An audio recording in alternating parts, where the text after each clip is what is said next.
डर के मारे वो पीछे भी नहीं मुड़ा। फिर जानी पहचानी आवाज़ ने उससे कहा, अरे अरुण, तू यहाँ क्या कर रहा है यार? यहाँ खड़ा है कब से? वो राजन था। अरुण की सांस में सांस आई। उसने कहा, क्या भाई, डरा दिया तूने मुझे?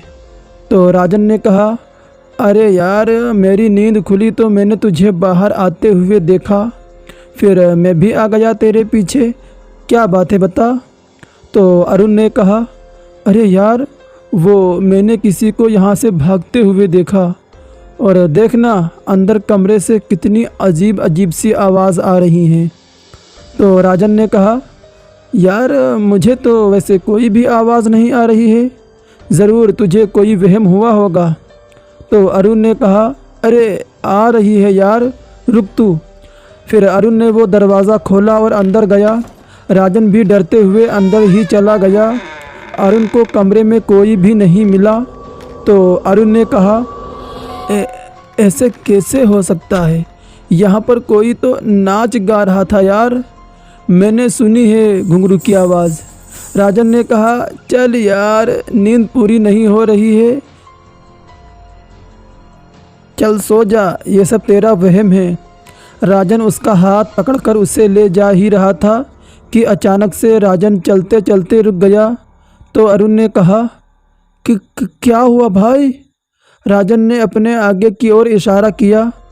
अरुण ने जब उस तरफ देखा तो उसके भी होश उड़ गए। बरामदे के आखिरी छोर पर एक लड़की खड़ी हुई थी और अरुण उसे पहचान गया। उसके चेहरे से साफ पता चल रहा था कि वो कितना खौफ में है।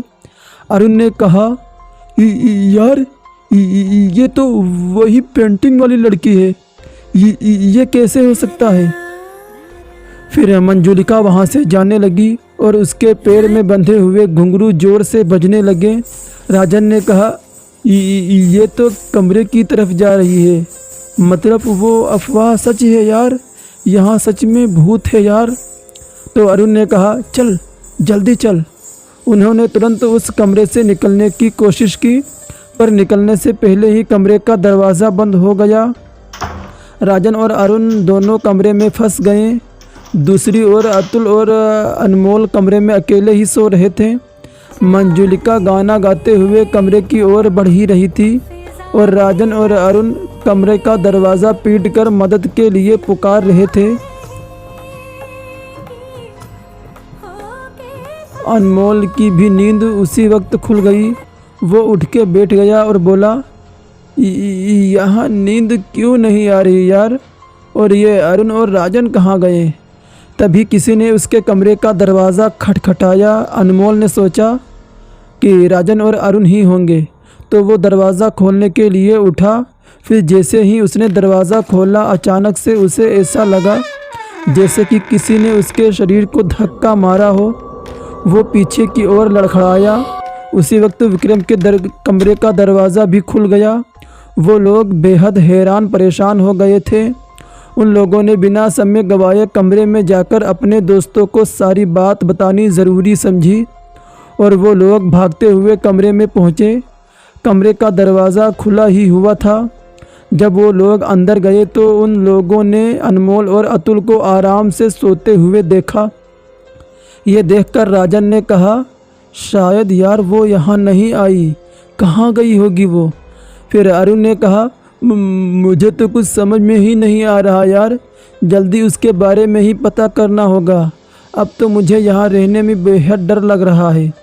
फिर राजन ने कहा, कल सुबह बात करते हैं अनमोल और अतुल से, फिर देखते हैं कि क्या करना है। फिर उस रात राजन और अतुल को नींद भी नहीं आई। कुछ समझ में नहीं आ रहा था कि आखिर उनके साथ हो क्या रहा है। सुबह के 4 बजे थे जब वो दोनों आंखें बंद करके बैठे हुए थे कि तभी छत पे किसी के नाचने गाने की आवाज़ आने लगी और वो दोनों उठ गए। उन्होंने देखा कि अनमोल और अतुल दोनों ही वहाँ नहीं हैं।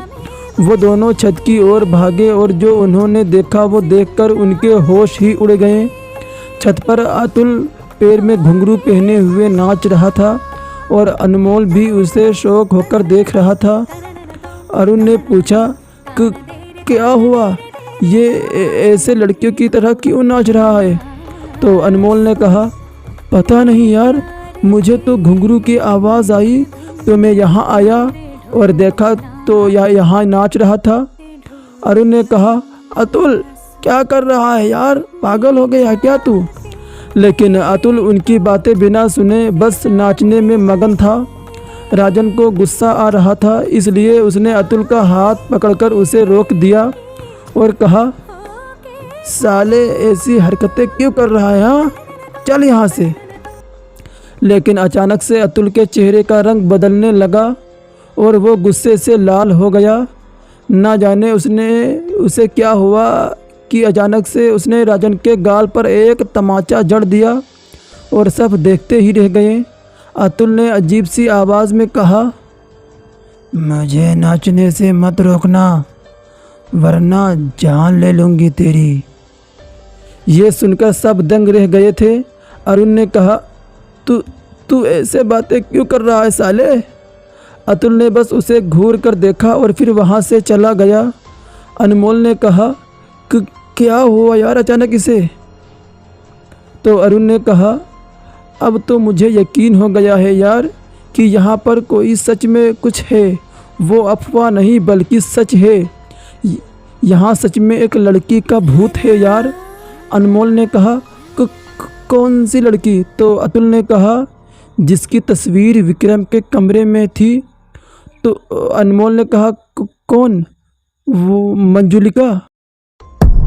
अतुल ने कहा, तुझे कैसे पता चला कि वो मंजुलिका है यार? तो अनमोल ने कहा, उस तस्वीर के पीछे उसका नाम लिखा हुआ था। चलो देखते हैं अतुल कहाँ गया हुआ है। वो सब लोग वापस कमरे में गए लेकिन अतुल कमरे में नहीं था। उन लोगों ने पूरी हवेली में देखा लेकिन अतुल का कोई भी पता नहीं था। करीब आधे घंटे तक उसकी तलाश करने के बाद उन्हें एक आईने के सामने बैठा हुआ था और अपना मेकअप कर रहा था। माथे पर उसने बड़ी सी बिंदी भी लगा रखी थी और होठों पर लिपस्टिक। वो साथ ही साथ गाना भी गुनगुना रहा था।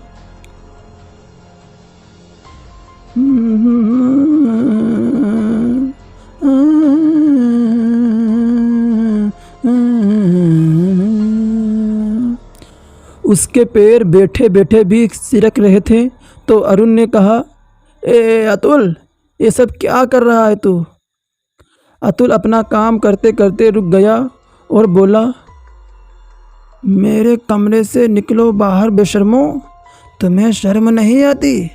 किसी भी लड़की के कमरे में घुसने पर विक्रम बाबू को पता चल गया ना तो देखना तुम्हारी गर्दन कटवा देंगे। ये सुनकर सबके पसीने छूट रहे थे। राजन ने अरुण के कान में कहा, चलो चलो अभी यहाँ से, हमें इसके बारे में किसी से पता करना होगा। अरुण ने हाँ में सर हिलाया और वो लोग उस कमरे से बाहर निकल गए।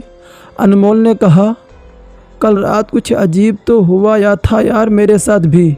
मुझे ऐसा लगा जैसे किसी ने मुझे ज़ोर से धक्का मारा, लेकिन उस वक्त मैंने उस बात को नज़रअंदाज कर दिया। सही कहा तुम लोगों ने, पक्का इस हवेली में कुछ तो ज़रूर है। अरुण ने कहा, अब इसकी पूरी कहानी तो हमें गांव वाले ही समझा सकते हैं। राजन तू चल मेरे साथ, हम गांव के किसी आदमी से इसके बारे में पूछेंगे। और हाँ अनमोल, तू अतुल पर नज़र रखना, कहीं जाने मत देना उसे। अनमोल ने हाँ कहा और अरुण राजन के साथ चला गया। वो लोग बस्ती में पहुँचे और उन्होंने एक आदमी से पूछा, भैया क्या तुम इस हवेली का इतिहास जानते हो? उसके बारे में कुछ पता हो तो बता दो। तो उस आदमी ने कहा, नहीं भैया, मुझे तो ज़्यादा कुछ भी नहीं पता है, माफ़ करना भैया। तो अरुण ने कहा, तो कौन बता पाएगा हमें उस हवेली के बारे में, कुछ पता है क्या आपको?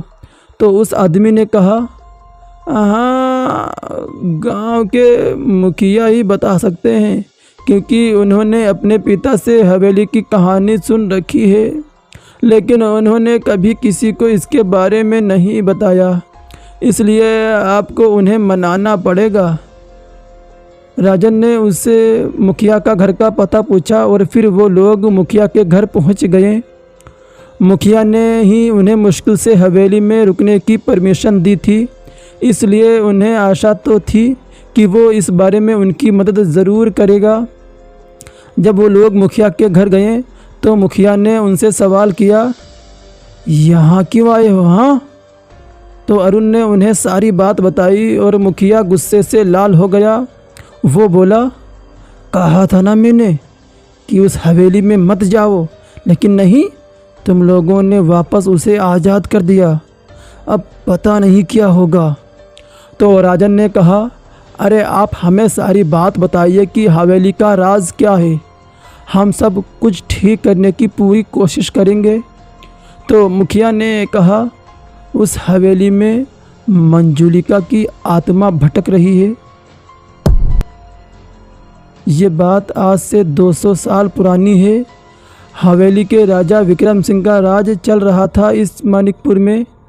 कई दुश्मन थे उनके आसपास के राज्य में जो उन्हें किसी भी तरह से राजगद्दी से हटाना चाहते थे ताकि मानिकपुर को अपने राज्य में मिला सके, लेकिन विक्रम सिंह ने ऐसा होने नहीं दिया। बड़ा मान सम्मान था उनका इस राज्य में और इसी मान सम्मान को पाने की इच्छा थी उसके भाई विराट की, जो किसी भी हालत में उनकी गद्दी में बैठना चाहता था। इसलिए इसके अलावा विक्रम अपनी प्रेमिका मंजुलिका से बहुत प्यार करता था। तो राजन ने कहा कि राजा की प्रेमिका भी थी? तो मुखिया ने कहा, हाँ, वो बहुत सुंदर थी, लेकिन वो बेचारी अनाथ थी। लोग कहते हैं कि उसकी माँ का नाम कुमकुम था और उसकी माँ का संबंध एक काले जिन से था, लेकिन कुमकुम के मरने के बाद वो जिन भी चला गया और इसके बाद मंजुलिका अनाथ हो गई। लेकिन कुछ दिनों के बाद उसको कमलाबाई नाम की एक औरत मिली जो कि नर्तकी थी। उसने जब मंजुलिका को देखा तो उसने उसको अपने साथ शामिल कर लिया।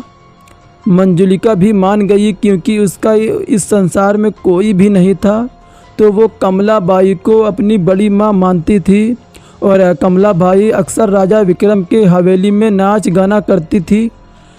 जब वो मंजुलिका को पहली बार राजा के हवेली में लेकर गई तो राजा उसे पहली बार में ही पसंद करने लगे और मंजुलिका उनके राज्य में एक नर्तकी बन गई जो हवेली में ही रहा करती थी। विक्रम को उसका नाच बेहद पसंद था, इसलिए वो हमेशा विक्रम को खुश करने के लिए ही नाचती थी। लेकिन विक्रम के साथ साथ विराट का दिल भी आ गया था उस मंजुलिका पर। लेकिन जब उसे पता चला कि वो विक्रम से प्यार करती है तो उसने मंजुलिका को धमकाया, पर मंजुलिका ने साफ कह दिया कि वो विक्रम को कभी नहीं छोड़ेगी। विराट बहुत ही ज़्यादा नफ़रत करने लगा विक्रम से।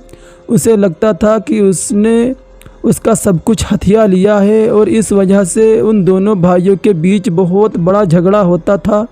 फिर पता नहीं एक रात विक्रम कहाँ गायब हो गया अचानक से। उसका नाम और निशान नहीं मिला किसी को। मानिकपुर के लोग उसके बिना खुद को अनाथ समझने लगे थे। जब वो गायब हुआ तो विराट को राजगद्दी सौंपनी पड़ी। मंजुलिका ने विक्रम का पता लगाने की बड़ी कोशिश की, लेकिन उसे उसके बारे में कुछ भी पता नहीं चला और एक दिन उसकी लाश भी हवेली में विक्रम के कमरे में ही पड़ी मिली। ना जाने उसके साथ क्या हुआ था और अब पता नहीं वो क्या चाहती है। जब उसकी मौत हुई उसके बाद हवेली में सैनिकों को उसकी आत्मा दिखने लगी जो हमेशा नाचती गाती रहती थी और हर रोज़ उस हवेली में किसी न किसी की लाश मिलने लगी उस दिन के बाद। इसलिए विराट ने एक सिद्ध पुजारी को बुलाकर उसकी आत्मा को विक्रम के कमरे में कैद करा दिया। उसकी आत्मा उसकी तस्वीर में कैद हो गई जो विक्रम के कमरे में रखी हुई थी और तुम लोगों ने उस कमरे से उसे निकाल कर आज़ाद कर दिया है। पता नहीं क्या होगा अब। तो राजन ने कहा, कुछ नहीं होगा, हमें बस ये जानना होगा कि उसके साथ हुआ क्या और वो क्या चाहती है। चल अरुण, अनमोल अकेला है वहाँ। और हाँ मुखिया जी, हम पूरी कोशिश करेंगे उस मंजुलिका को वापस कैद करने की। फिर वो लोग वहाँ से चले गए। वहीं अनमोल उसी कमरे में बाहर था।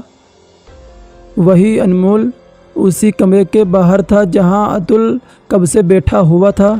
फिर अचानक से अतुल ने दरवाज़ा खोला और उसका रूप देखकर अनमोल के रोंगटे खड़े हो गए।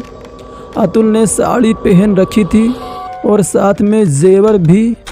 तो अनमोल ने कहा, अतुल ये क्या कर रहा है तू? लेकिन तभी अतुल ने कहा, आई एम मंजुलिका।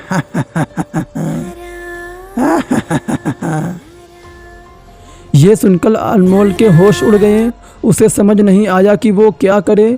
वो उसे अकेला भी नहीं छोड़ सकता था। तो अतुल ने कहा, तूने कहा था ना कि तू मुझसे शादी करना चाहता है ना विराट सिंह? अनमोल ने कहा, विराट सिंह? अरे मैं हूँ अनमोल, तेरा दोस्त यार। तो अतुल ने कहा, तू मुझे पाना चाहता था और जब मैंने मना किया शादी से तो तूने मुझे मार दिया। अनमोल ये सुनकर दंग रह गया। उसी समय अरुण और राजन भी वहाँ पर आ गए और उन्होंने जब अतुल की बात सुनी तो वो चौंक गए। अनमोल ने अरुण से कहा, अरे देख ना भाई, ये देख, पागल हो गया है ये। तो अरुण ने कहा, अरे भाई, तूने इससे शादी करने की बात कही थी ना, इसकी तस्वीर के आगे, याद है ना? और विराट भी उससे शादी करना चाहता था, इसलिए ये तुझे विराट ही समझ रही है। इसके अंदर मंजुलिका की आत्मा घुस गई है। तू रुक, मैं बात करूँगा इससे। अरुण ने अतुल से कहा, मंजुलिका, क्या चाहिए तुम्हें? मेरे दोस्त के शरीर में क्यों कब्जा किया है तुमने? देखो, हम तुम्हारी मदद कर सकते हैं। तुम बताओ क्या चाहिए तुम्हें? कैसे मिलेगी तुम्हें मुक्ति? अचानक से फिर अतुल रोने लगा। तो राजन ने कहा, बताओ मंजुलिका, क्या हुआ है तुम्हारे साथ? हम ज़रूर मदद करेंगे तुम्हारी। कैसे मारा तुम्हें उस विराट ने? अतुल ने रोना बंद कर दिया। उसने कहा, विक्रम बाबू के खो जाने के बाद मैं उन्हें तलाश करने की कोशिश कर रही थी। इस बीच विराट को मानिकपुर की राजगद्दी सौंप दी गई। मुझे पता था कि उसके गायब होने के पीछे उसका ही हाथ था, इसलिए एक रात में विक्रम बाबू के कमरे में गए ताकि विराट के खिलाफ कुछ सबूत मिल सके मुझे। लेकिन मेरी किस्मत ख़राब थी, जो विराट को इस बारे में ख़बर मिल गई और वो उस रात उसी कमरे में आ पहुंचा। उसने कहा, मंजुलिका कब तक अपने विक्रम बाबू को ढूंढेगी? पता नहीं वो ज़िंदा भी है या मर गया। ये सुनकर मुझे गुस्सा आया तो मैंने उसे एक थप्पड़ मार दिया और कहा, विक्रम बाबू ज़िंदा हैं और कोई मुझे उनसे अलग नहीं कर सकता। तभी विराट ने कहा, तुमने मुझे, मानिकपुर के राजा को थप्पड़ मारा? तुम्हारी भी वही हालत करूँगा मैं जो तुम्हारे विक्रम बाबू का किया था मैंने। तो मैंने कहा, मैं जानती थी कि तुमने ही कुछ किया है। कहाँ है मेरे विक्रम बाबू? मैंने उसका कॉलर पकड़ लिया, लेकिन उसने मेरा हाथ पकड़ा और मुझे उल्टा घुमाकर मेरी गर्दन पकड़ ली। उसने पलंग की ओर इशारा करके कहा, इसी पलंग के नीचे मैंने तुम्हारे विक्रम बाबू को दफन कर दिया। इसी कमरे में उसे भी गला घोंटकर मार दिया मैंने और किसी को पता भी नहीं चला। तुझे विक्रम बाबू चाहिए ना? ठीक है, फिर वहीं पहुंचा देता हूं तुझे। फिर उसने मुझे भी गला घोंटकर मार दिया, लेकिन मेरी लाश को वहीं छोड़ दिया। अपनी शान और शौकत की आड़ में वो बच भी गया। किसी को नहीं पता चला कि उसने क्या किया। वो बात वहीं दफन हो गई। तब से मेरी आत्मा भटक रही है इस हवेली में। तो अरुण ने कहा, और तुम्हें मुक्ति कैसे मिलेगी? मतलब तुम क्या चाहती हो? तो अतुल ने कहा, विक्रम बाबू जो उस पलंग के नीचे दफन है, उसके साथ मुझे भी दफन होना है ताकि उनसे मिलन हो सके मेरा। ये सुनकर सब घबरा गए कि कहीं अतुल को कुछ हो न जाए। तो राजन ने कहा, लेकिन तुम्हारा शरीर कहाँ है? वो तो गल गया होगा ना? तो अतुल ने कहा, मेरा मकसद विराट को मारना था और उसे मैं अपने हाथों से मारना चाहती थी, लेकिन उस कमरे में कैद होने की वजह से मैं ये कर ना सकी। वो विराट कब का मर गया। मेरी आत्मा विक्रम बाबू के पास जाने के लिए तड़प रही है, मुझे भी उनके साथ दफन कर दो। तो अनमोल ने कहा, ठीक है हम कर देंगे, लेकिन तुम्हारा शरीर कहाँ है?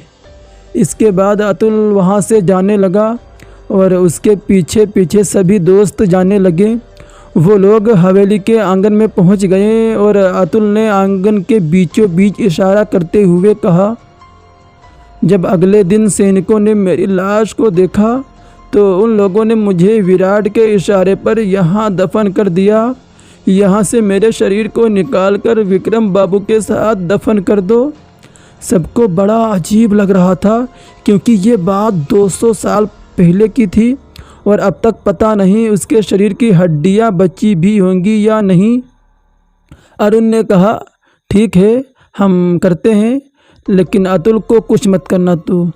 ये बोलकर वो लोग गड्ढा खोदने का औजार लेकर आए और उस जगह को खोदने लगे। करीब 2 घंटे की खुदाई के बाद उन्हें कुछ हड्डियाँ मिलनी शुरू हुई और वो लोग उसे इकट्ठा करने लगे। अतुल चुपचाप खड़ा रहा। जब हड्डियाँ मिलनी बंद हुई तो वो लोग विक्रम के कमरे में गए और उन लोगों ने शाही पलंग को हटाकर वहाँ पर खुदाई शुरू की। इसके बाद उन्हें वहाँ पर भी एक कंकाल मिला, जिसके साथ उन लोगों ने मंजुलिका की हड्डियों को दफना दिया। और फिर उन लोगों ने अतुल की ओर देखा जो चुपचाप खड़ा था। करीब 5 मिनट तक वहाँ शांति छाई रही और फिर अचानक से अतुल नीचे गिर पड़ा। उसके दोस्त उसे उठाकर वहाँ कमरे में ले गए। करीब 1 घंटे बाद उसे होश आया और तब उसने अपनी हालत देखी तो उसने बिल्कुल चौंक गया। उसने कहा, ये मैं साड़ी में कैसे? क्या हो रहा है यहाँ? फिर अरुण ने उसे सारी बातें बताई। मानो उसकी आंखें बाहर आ गई शौक के मारे। उसे विश्वास ही नहीं हो रहा था कि उसके साथ इतना सब कुछ हुआ। तो अनमोल ने कहा, जो हुआ सो हुआ। अच्छी बात तो ये है कि किसी को भी कोई नुकसान नहीं पहुंचा और मंजुलिका ने हमारी बात आराम से सुन ली और हमारा काम भी हो गया। अब यहाँ कोई भूत नहीं है और अब यहाँ का मालिक इस हवेली को बेच भी सकता है। अब कल सुबह ही यहाँ से निकल जाएंगे हम सारे लोग। फिर सारे दोस्त उसकी बात से सहमत थे और फिर क्या, अगले ही दिन वो लोग वहाँ से निकल गए। मंजुलिका की कहानी उन्होंने पहले भी सुन रखी थी, लेकिन जिस मंजुलिका से उनका सामना हुआ वो उन्हें कुछ अलग ही लगी, जिसे वो कभी भी भूलने वाले नहीं थे।